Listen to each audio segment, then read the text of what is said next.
we want to bring the events that are happening in the world from a biblical perspective and also a prophetic perspective, so that you and I can understand what in the world's going on here. And what I want to talk about this week is involved in running for president of the United States, and they can't stand her. Remember what the Lord said, when you see all these things begin to happen, look up, lift up your heads, for your redemption draws near. Hey everybody, welcome to the Prophetic Edge, a broadcast of Tip of the Spear Ministries. And like always, we want to bring the events that are happening in the world from a biblical perspective and also a prophetic perspective, so that you and I can understand what in the world's going on here. And what I want to talk about this week is what happened to Donald Trump. I cannot believe you and I are talking about a second assassination attempt on Donald Trump. And this is insane what's going on here. The first attempt, obviously, it was an act of God to protect him, and this one was an act of God to protect him. And I like the PJ Media's article that says, hey, Democrats, stop trying to kill our guy. And you know, what I want to point out to you, that they're trying to make this out, that these are just lone wolf, crazy killers, that they're out there on their own and decided to take a pot shot at the president. And that couldn't be further from the truth. Both individuals are extremely suspicious. The first guy that went after Trump, we have no social media background at all. There's nothing. He's a ghost as far as his social media. Now, what 20-year-old has no social media, right? He's a ghost. And then we look at the failure of the Secret Service on the first assassination attempt, and knowing that they didn't post anyone on the roof. They said it was too hot, it was too slanted. This Matthew guy had the ability to fly a drone hours before. People had spotted him and all kinds of stuff. He went to Home Depot, got a ladder, be able to climb on the roof. How in the world did you get through to put a ladder on the roof and then climb up there and no one see you and no one stop you? And then we see this whole thing where, he gets on the roof and one of the police officers saw him and started getting on his radio saying, we got a guy up there on there with a gun. And yet the Secret Service was not on the radio frequency of the local police. They didn't meet together. They didn't coordinate their efforts together. It was a complete disaster, right? And you look at that and you're thinking, is our Secret Service that incompetent? I don't think so. I think the problem is they let it happen. And somebody on the inside of the Secret Service let this happen. That's my theory. And then after the second thing happened, the second assassination attempt, I am almost now certain that they are allowing this to happen. Because as you know, he was golfing and just with the Secret Service, didn't cover the perimeter, didn't do a sweep of the area. And we now know that the shooter, we'll get to him in just a bit, the shooter was sitting there camped out for 12 hours. From 2 a.m. till when Trump was on the fifth hole of that golf course. And yet the place where he was camped out, why didn't the Secret Service sweep the area before Trump even started playing golf? And by the way, let's add into this idea of the Secret Service is saying this was a last-minute decision on Trump's schedule to go play golf. Okay, so it wasn't on the schedule. Okay, then how did that guy know to camp out there 12 hours before at the golf course if this wasn't on the schedule? That's a lie. Somebody on the inside of the Secret Service knew that he was going to play golf and let this guy know. So we have a problem here in the Secret Service. And it's like all that we have seen with the FBI, the CIA, DOJ, NSA, DOD, and now the Secret Service. They have all been politicized to the point where they will allow things to happen, maybe get some asset like these two guys and use them like Lee Harvey Oswald to assassinate a president. And this is just absolutely insane. And again, why am I so concerned about it? Because it's the globalist agenda that refuses to want Trump involved in politics. He threw a monkey wrench into their plan when he became president. They didn't see it coming. It halted everything they were doing. And now they are Hades bent on not allowing this guy to get into the presidential office and run the country, because it'll mess up their plans. And they're doing everything they can to stop this. And we already know there's a deep state involved in the United States, and it's worse than what we thought, because we even watched the deep state take out Joe Biden and put Kamala Harris involved in running for president of the United States, and they can't stand her.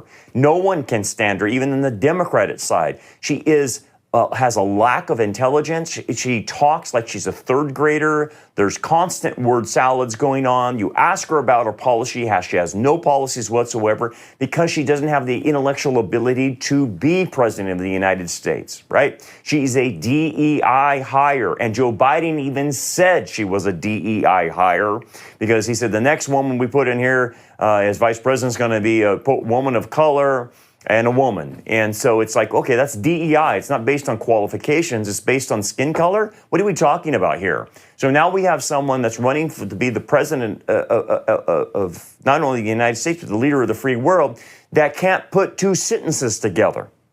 But again, it's what the deep state wants. They can control her. They can control, whatever. But they cannot control Donald Trump. Anyway, Jesse Waters had a good take on all of this, and he talked about the mishaps of the Secret Service. I want you to listen to this video as I play it, and he had a good take on this. Tonight, the country's wondering, how did this happen again? The last time a president was nearly assassinated was 4 decades ago, and Trump was almost taken out twice in one summer. Even the officer who arrested the assassins asking questions.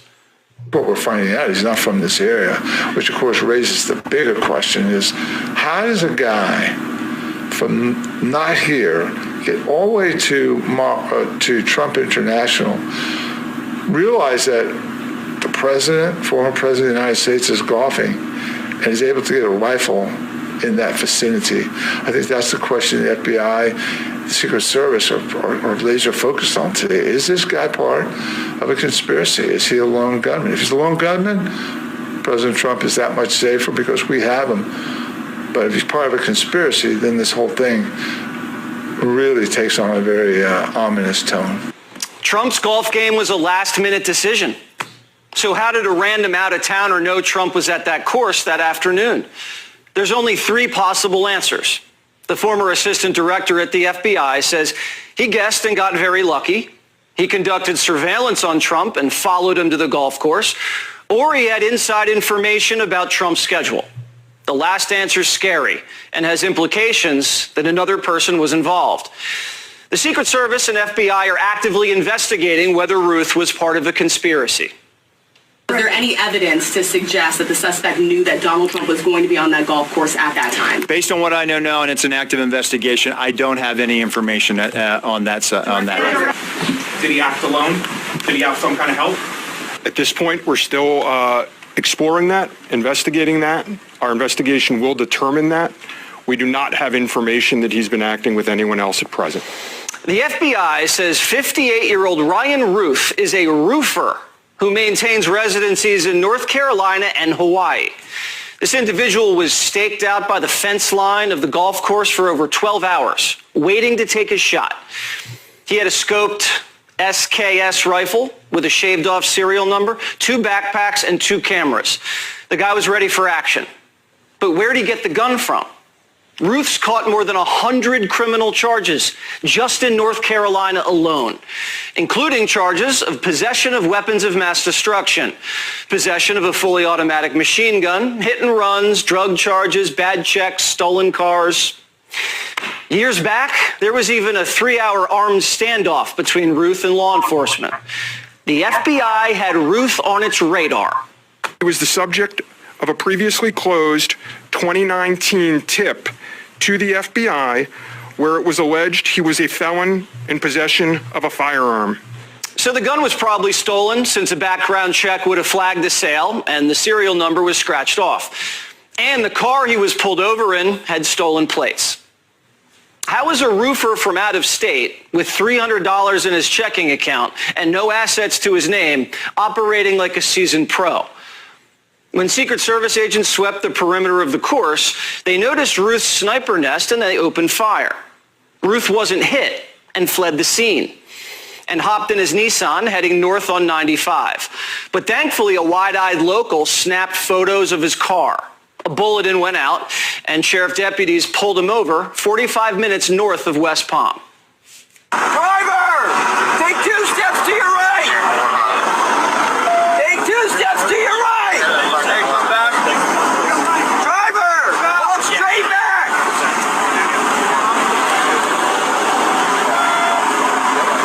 Keep walking! Keep that low.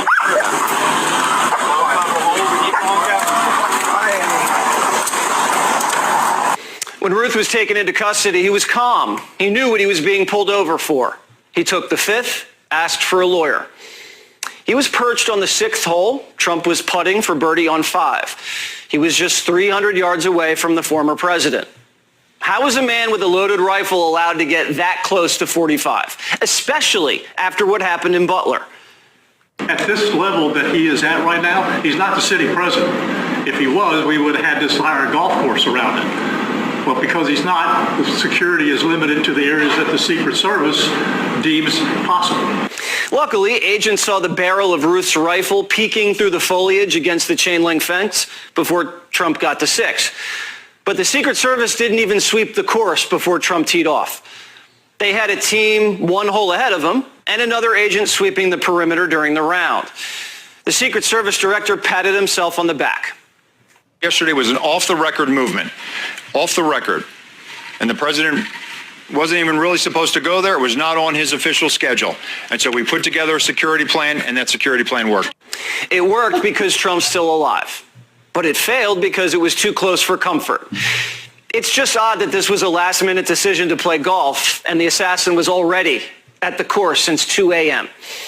And then an agent fired rounds at him, and he escapes into a different county, only captured because a sharp citizen happened to nab pics of his plate. This is the 2nd time in 2 months where Trump almost died because of an unsecured perimeter. So, guys, I'm not the only one saying there's a conspiracy going on. It is obvious that the Secret Service thinking that they did a great job. No, you didn't. You allowed something to happen. You allowed a second shooter to possibly murder and assassinate Donald Trump. So I'm telling you guys, what we're watching here is a very nefarious operation to take Donald Trump out. Now, this doesn't shock us because we know what they're fomenting in our society. They're fomenting hatred towards him. Everything that comes out of their mouth is just anti-Donald Trump. Even after the second attempt on his life, you would think the news groups would be somewhat humanly decent to him. But I think the last stat was like 94% of the news coming out of the alphabet soup media is all negative after he almost got killed.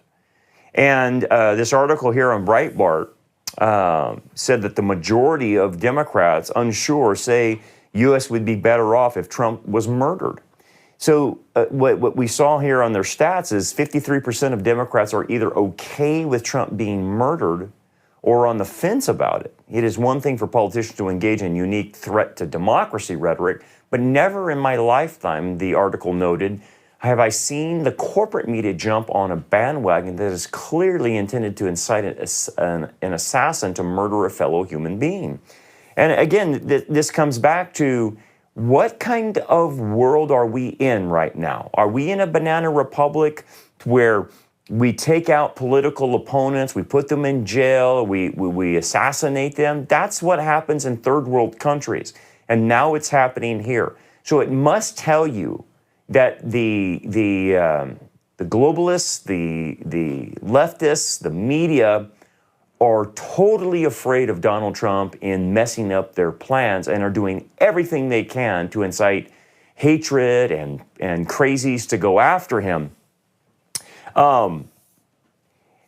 This next article I want to show you on Breitbart, it says this: the following is simply a fact. When the media deliberately spread incendiary lies about a man, especially a man who could be our next president, there is just no question CNN, MSNBC, The Atlantic, The New Republic, Newsweek, ABC News, and The Washington Post, NPR, and a whole bunch of others are signaling for a hero to assassinate Donald Trump.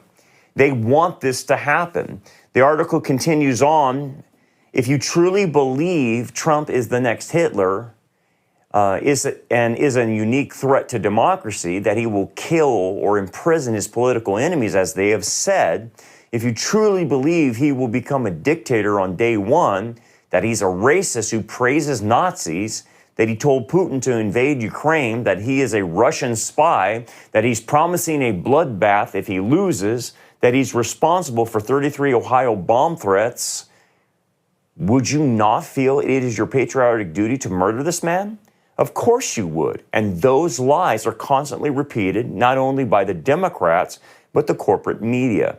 So this is the problem we're having now. The one side of the political ledger is using terms like existential threat. He's going to put all of you in jail. He's going to export all of you guys. He's going to kill you. He's a racist. He's a Nazi. He's this. Dude, don't you think there are psychopaths out there that listen to that and they're going to be some hero to save the nation, to save democracy? Of course. This is all intentional. Jesse Waters talks about this, and Glenn Beck talks about this as well. So I'm not the only one that's seeing this. Let's listen to Jesse in his interview. And for the last 8 years, Democrats have been calling Trump an existential threat to the country. Right now, I feel like MAGA in general, they are threats to us domestically. And we see it time and time again. Domestic terrorism is a real thing, and he is the guy that stokes it. Let's not pretend that Donald Trump isn't exactly like Mussolini, exactly like Hitler. He is that guy. Donald Trump cannot be president again. He's an existential threat to democracy. He is destructive to our democracy, and he has to be eliminated. This MAGA threat is a threat to the brick and mortar of our democratic institutions. The former president is a threat to our most fundamental freedoms. He has openly said he will be a dictator on day one. Joe and Kamala have repeatedly said democracy's on the ballot, and when Kamala talks, was Ryan Ruth listening? He tweeted that exact phrase earlier this year. But the media says Joe and Kamala bear no responsibility for his actions. There's absolutely, again, no basis in fact that they were behind this at all. We don't know much about this guy yet at all, other than he was somebody who was trying to find a way in his mid to late 50s, go and serve on the front lines of Ukraine, and he obviously had some anti-Trump posts, but that has nothing to do with Kamala Harris and Joe Biden. She can barely make the case. Don't you see, Joe and Kamala's hands are clean. Trump's the bad guy. Once again, Republicans are pouncing. The Trump campaign is seizing on this apparent assassination attempt as a way to rile up his base. Did the left forget Trump almost got killed? He's the victim? And a former FBI agent made sure to tell CNN that. Listen. And sadly, the finger pointing at Trump has led to, the line about the bloodbath, talking about the auto industry, and that sadly has led to, I think, these attempts on Trump's life. And I would think we're going to find that this guy's extremely politically motivated, and that he probably was spurred on by much of the political diatribes that are going on these days, talking about Trump, equating him to Hitler and things like that. So I don't think this is the last we'll see of crazies out there trying to do this. So Democrat talking points may have gotten Trump killed almost twice, but he's the one who needs to tone down the language. But do you expect to hear anything from the Trump campaign about toning down the rhetoric, toning down the violence, or would that be atypical of the former president? Today's apparent assassination attempt comes amid increasingly fierce rhetoric on the campaign trail itself. Mr. Trump, his running mate J.D. Vance continue to make baseless claims about Haitian immigrants in Ohio. This weekend, there were new bomb threats in that town. Well, the bomb threats came from overseas. So there that is. The media is already trying to turn the page. Trump got shot, and they're worried about the Haitians in Springfield. Not the Americans in Springfield, just the Haitians. In their eyes, cat memes are worse than real-life assassinations. The media is blaming the victim, plain and simple. They want Trump to stop talking about immigration, stop doing outdoor rallies. And you know what? He should never golf again.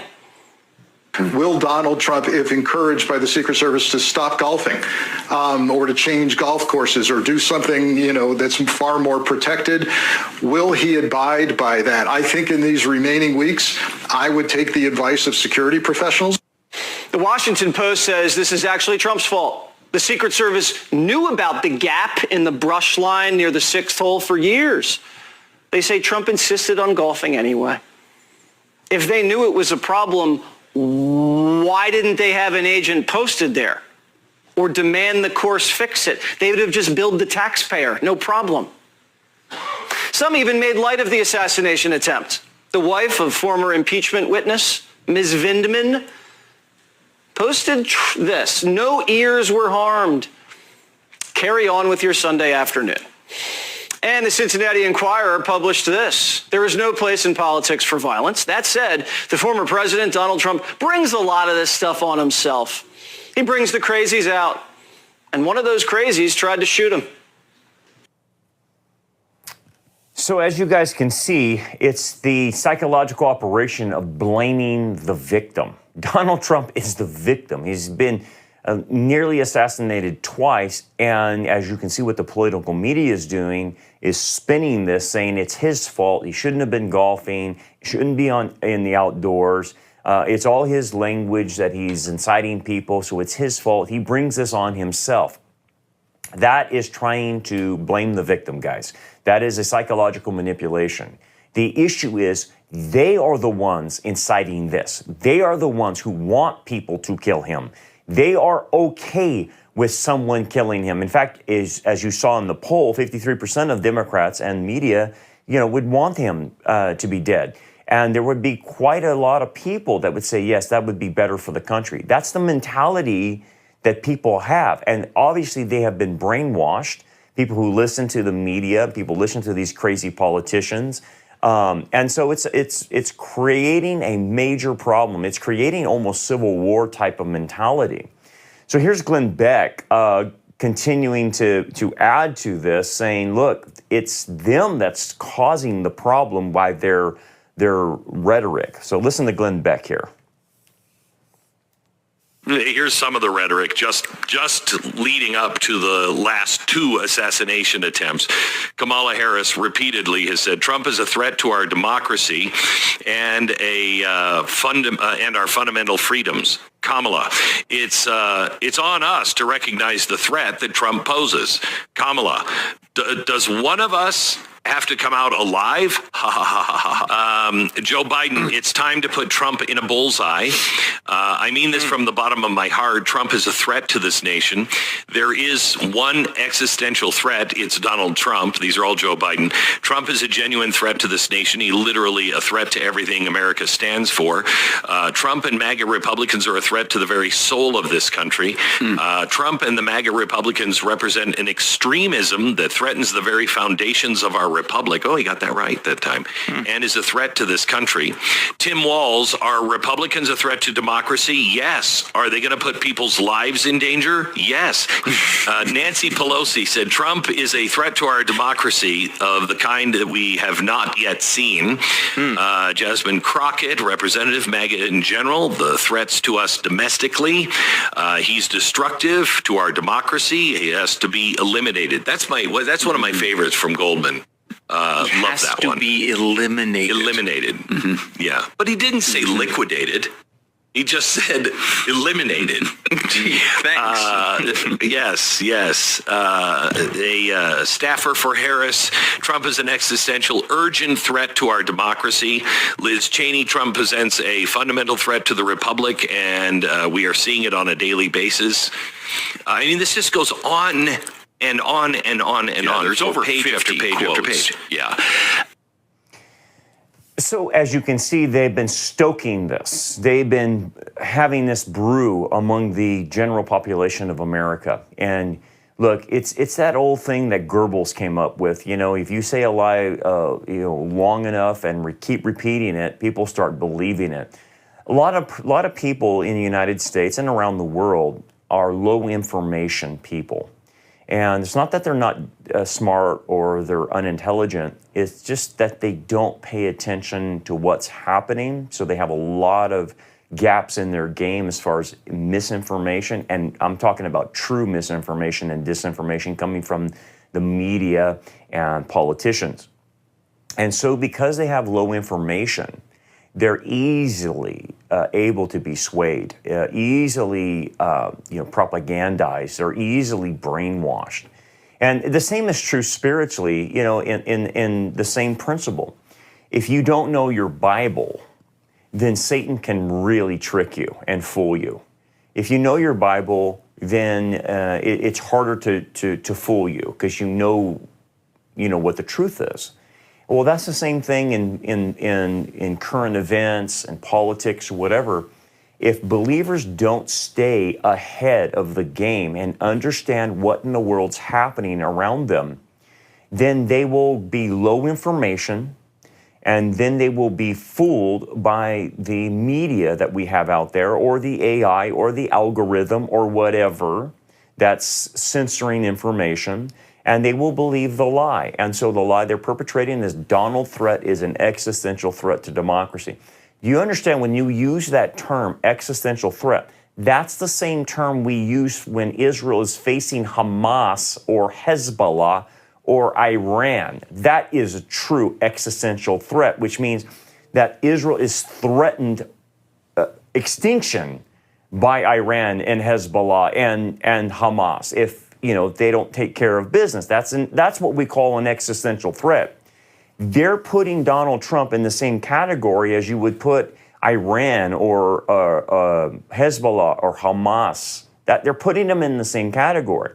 Well, if you do that with people that have low information, that you'll convince them. How many people have they convinced by keep saying the same thing? Donald Trump's a racist. Donald Trump's a racist. Donald Trump's a Russian asset. Donald Trump says there's going to be a bloodbath.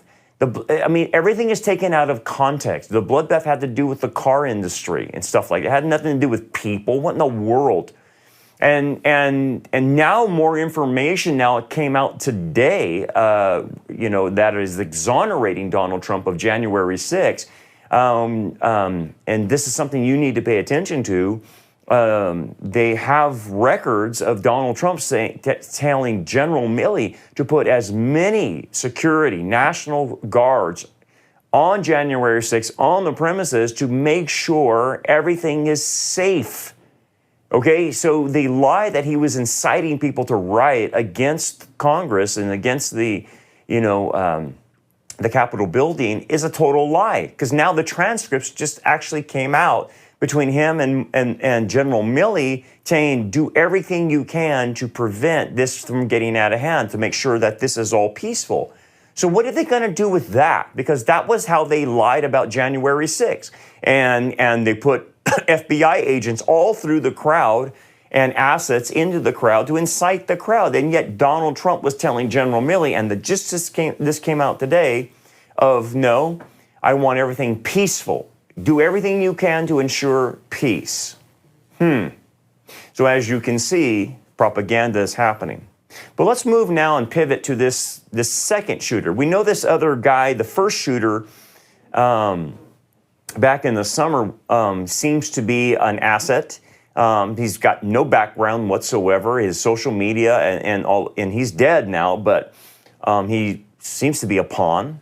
And he was allowed to get on that roof and take a shot at the president, or several shots, killing somebody in the crowd and wounding others, but missing Donald Trump. But what about this next guy? Well, here's the article from Breitbart about this Ryan Ruth. I mean, this guy's this guy's weird. So the Ukraine was so alarmed by his erratic behavior in Ukraine that they alerted U.S. officials, who apparently did nothing about it, right? Okay, he was a convicted felon, by the way. He had been charged, I think they said 100 times. He had been charged with a weapon of mass destruction, and that's a felony, by the way. And all these arrests that he had, like 100 arrests, he never served any jail time, ever, in any one of them, even the felony. Dude, you have a weapon of mass destruction, you had a machine gun. You're going to federal prison over that. That's insane. And yet, this guy is traveling all over the world. He's traveling to Ukraine. He's traveling to Hawaii. He's staying in a $800,000 bungalow in Hawaii, and yet the guy has $300 to his name. You tell me how he's flying all over the place, lives in Hawaii at 56, and has no money to his name. Nothing adds up. Nothing adds up. Okay? He was donating to Act Blue and all kinds of weird stuff. In this other article, a New York Times reporter had actually interviewed Roth. And what you'll see in this guy's background is he's been front and center in a lot of things, man. So, for instance, the New York Times reporter interviewed Ralph, I should say, last year, wrote that Ralph was working to recruit Afghan special operations soldiers, Muslim soldiers, okay, who fled to Iran to fight in Ukraine. So Ralph's efforts to recruit former Afghan special operation forces in Iran to go fight in Ukraine would have likely at least put him on the radar of Iranian and Russian governments and possibly have exposed him to Iranian and Russian exploitation or manipulation and even cooperation. So this guy is recruiting Muslims to go fight in the Ukraine. Who is this guy? I thought he's just a roofer. But as you continue to see, there's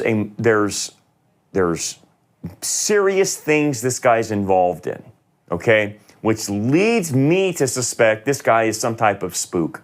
He is some type of asset for the CIA, FBI, I don't know. He's a spook. And the fact that he can do all these things, travel to places, all these, and have no money to his name, right, doesn't add up. Anyway, here's Jesse Waters trying to explain this as well, because none of it makes sense. How did a failed builder come this close to assassinating the former president? Ryan Ruth has a rap sheet pages long. Over the last few decades, he was charged with stolen vehicles, drug charges, possessing weapons of mass destruction. His old neighbors in North Carolina say Ruth was strapped and people were scared. I've seen the guns myself and all, but yeah, they had a lot of guns over there and stuff and all, like I said, and a lot of people were afraid of him. Ruth didn't really have a steady job, eventually moving to Hawaii in his 50s. And when war broke out in Ukraine, he flew there to join the fight. My initial goal was to come and fight. I think, everybody around the globe should be motivated to come here and support the Ukrainians and support the army, no matter what gender, age, anything. Everybody should be here supporting the army, but I'm 56, so initially they were like, well, I have no military experience, so they're like, you're not an ideal candidate. So they said, not right this minute. So plan B was to come here to Kyiv and promote getting more people here. We need thousands and thousands and thousands of people here fighting with the Ukrainians. Here he is in front of the U.S. Capitol. Watch. Over 100 soldiers every day, and pretty much everybody, all of my contacts in Ukraine, they were adamant and pretty much yelled at me every time that I suggested that we bring in Afghans. People on the ground in Ukraine say Ruth was not fighting material. He was a rabble-rouser. He spent months luring Afghan mercenaries to Ukraine by way of Iran, but the fighters would get stranded in Iran over paperwork. He was even on the New York Times radar. He was very driven to help Ukraine, even though some of his ideas were completely nonsensical. I mean, he kind of spoke with the self-assuredness that he was going to get from A to B and nothing was going to get in the way, even though his plans were already running into major obstacles. Ruth even wrote a book about his time in Ukraine. In it, he says he regretted voting for Trump in 2016 and called on Iran to kill them both. Quote, "You were free to assassinate Trump as well as me for that error in judgment and the dismantling of the deal." He's talking about the Iran deal. Ruth praised John Kerry, praised Joe Biden and Kamala Harris, and recited the same Democrat slogans about Trump being a threat to democracy and needing to be stopped.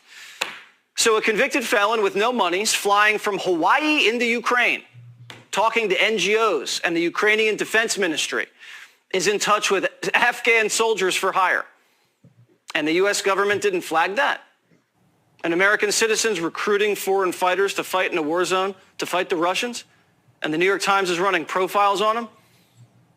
An intelligence officer in Ukraine flagged Ruth to the State Department, saying he was freelancing and out of control. So now we know the FBI and the U.S. State Department, and likely the CIA, was aware of Ruth. American intelligence knows exactly which Americans come in and out of Ukraine, and which ones talk to the Ukrainian Defense Ministry. And then the convicted felon with weapons of mass destruction charges flies back from Ukraine to our capital and lobbies Washington. So as you can see, none of it adds up. And it's not beyond the pale to say, this guy is an asset. He's like a Lee Harvey Oswald. And same thing with the other shooter. So what we're looking at here in America is something very evil. We have the point of where we cannot trust the FBI. We cannot trust the Secret Service. We definitely can't trust the CIA. How did this guy function? How is this guy, going from the Ukraine and recruiting people? This is insane. And look, anyone with any common sense looking at this would say, this is not some lone wolf shooter that decided, hey, there's Donald Trump, I'm going to take a shot. This was well planned. He knew where Trump was going to be. He staked itself out for 12 hours. So somebody on the inside is giving him intel. How does this guy never serve any jail time? Okay?